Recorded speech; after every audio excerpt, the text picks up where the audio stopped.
Habagat pa rin ang nakakaapekto sa buong bansa at nagdudulot pa rin po ito ng katamtaman hanggang sa malakas na pagulan dito po sa Northern Luzon. So makikita nga po natin dito sa ating latest satellite imagery, makapal at convective na mga ulap ang nakikita po natin sa Hilagang Luzon. So expect po natin katamtaman hanggang sa malalakas na mga pagulan pa rin ang dulot at dala po nito.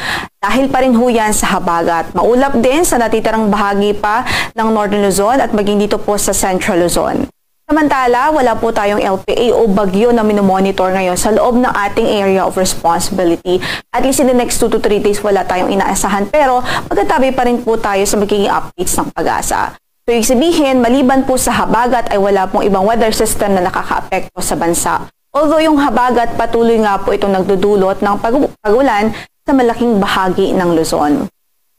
Kaugnay dyan, in-effect pa rin ang ating weather advisory dito po sa mga lalawigan ng Batanes, sa Ilocos Norte, sa Abra, Ilocos Sur, maging sa La Union at Benguet. So possible pa rin yung 50 to 100 millimeters of rainfall within 24 hours sa mga nabanggit nating lugar.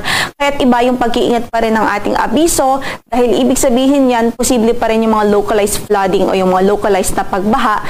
At posible rin yung mga pagguho ng lupa, lalong-lalo na sa mga matatagal na pong inuulan doon po sa mga bulubunduking lugar o areas.